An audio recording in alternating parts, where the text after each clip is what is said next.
Hey guys, what's good? Mike here, Laker Talk. Let's talk about this D'Angelo Russell trade. I want to give my thoughts on the trade, and in particular, I want to focus on why D'Angelo Russell was traded. The news broke yesterday. It was a crazy day yesterday.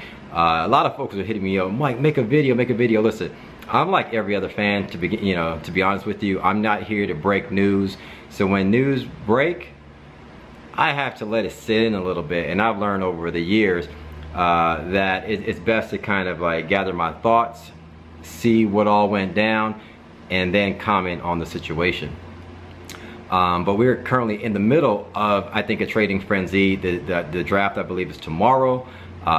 We're still waiting for other shoes to fall or the chips to fall, like the Paul George thing. But the big news yesterday was D'Angelo Russell getting traded to the Brooklyn Nets. In particular, D'Angelo Russell and Timofey Mozgov's contract, or Timofey Mozgov, to the Brooklyn Nets for Brook Lopez and the 27th first-round pick. Now, I'm not going to take up too much time to use this platform right now to focus on I told you so, but if you've been following me for some time, you know that I've been saying this was going to happen. Okay, whether or not I've said it indirectly in the video, I've said that I've always knew all along. I've been spewing this. I just knew that, for better or for worse, whatever, that D'Angelo Russell wasn't going to last as a Laker. Folks didn't believe me. Folks would say, Mike, give him time, do this, do that. Here, and in short, the Lakers brass didn't feel he was right for the Lakers and traded him. Now let's talk about why he was traded, and I'm going to talk about D'Angelo Russell in particular. D'Angelo Russell getting traded has nothing, in my opinion, to do with his ability as a basketball player. It has all to do with more like the mental side of D'Angelo Russell. Let me just say this first and foremost. I started off in calling D'Angelo Russell a bust very early on. I went on record saying like that was just me blabbing. He's not a bust. But I still complained when there was like moments where I felt he wasn't right for the Lakers. And really it all comes down to his mental makeup in playing the game.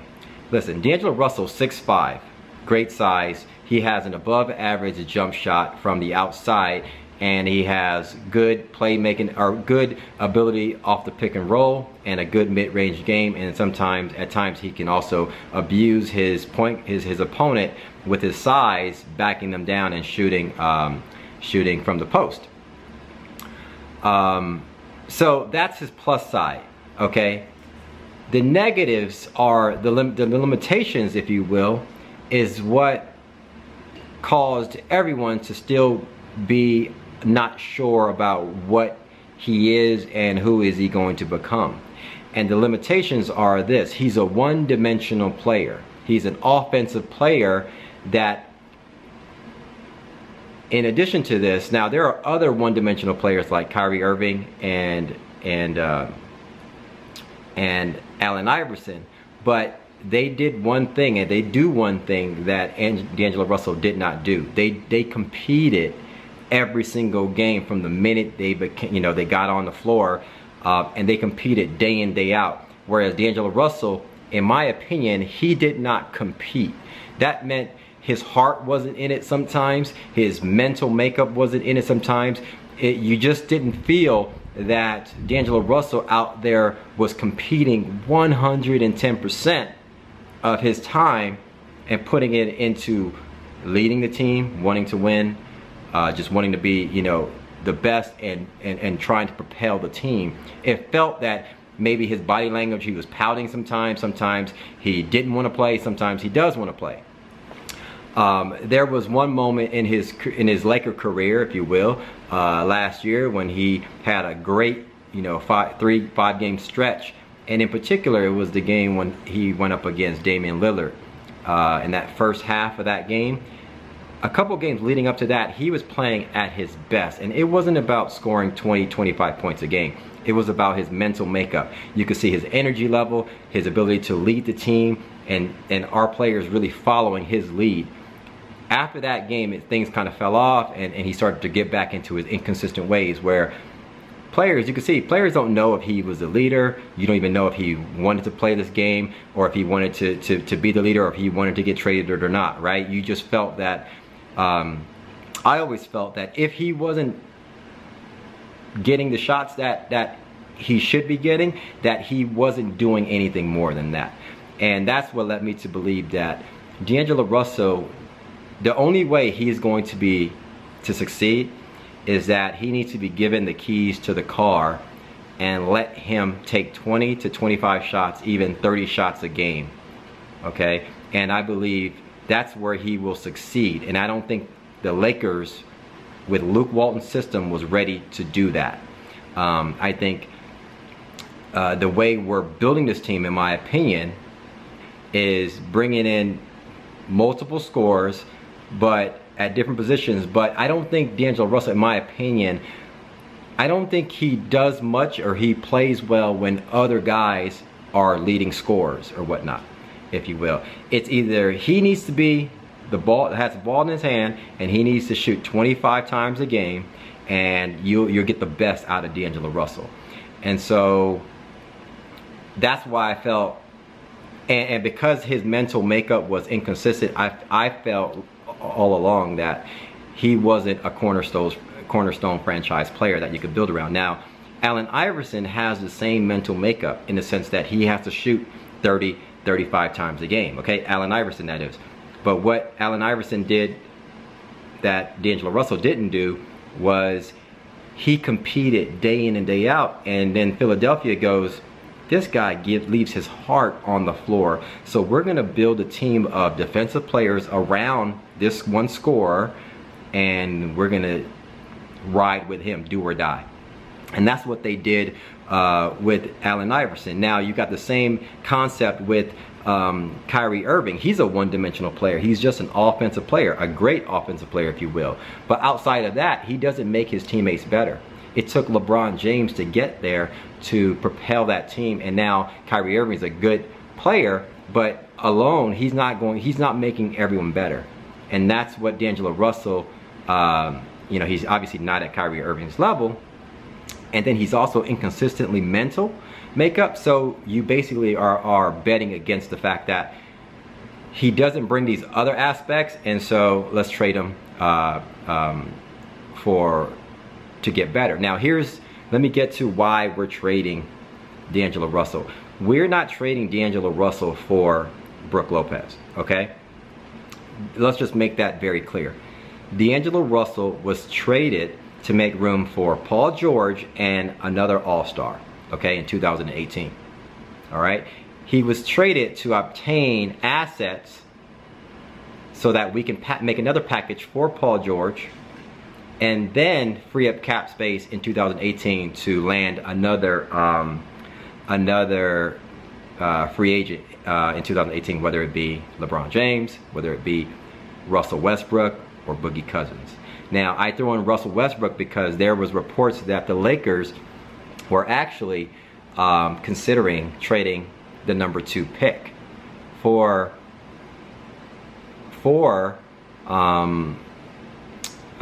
George. Like, they were going to flip the pick to the Kings, take the Kings' 5th and 10th pick, and package a few of these picks for Paul George. Now, that made me believe that we would lose Lonzo Ball, but at the same time, we would gain Paul George and still have this freed up cap space in 2018. I think at that point, we would go after Russell Westbrook. So you pair up Russell Westbrook with Paul George, and maybe we could sign 2 guys. I don't know, maybe, because we would have to re-sign Paul George, and then we go after Russell Westbrook, and so that would be the main 2 that we would be building around. And then we got Brandon Ingram, of course, and at this point, Brook Lopez has an expiring contract. He might be able to be re-signed, but I think he'll be an unrestricted free agent, and at that point, we might not want to pay him. I think what he will be demanding. But I think Brook Lopez is a very solid, serviceable center, scoring 25 points a game. He's not a high rebounder, but he's solid at the center position. All that being said, D'Angelo Russell was traded not for Brook Lopez, but to make room for Paul George and another free all-star free agent come 2018. And that's what I've been saying for the past 6 months to a year. Not just trade D'Angelo Russell because I didn't like him, but because of the limitations that I explained, we should sell high. I was saying sell high. When he's at his focal point, and another team like the Brooklyn Nets could utilize him and would love to maybe build around him, do that. And then we sell him or we trade him for the sake of getting better sooner, right? And that's what we're doing now, and that's what I've been saying, and that's what transpired yesterday.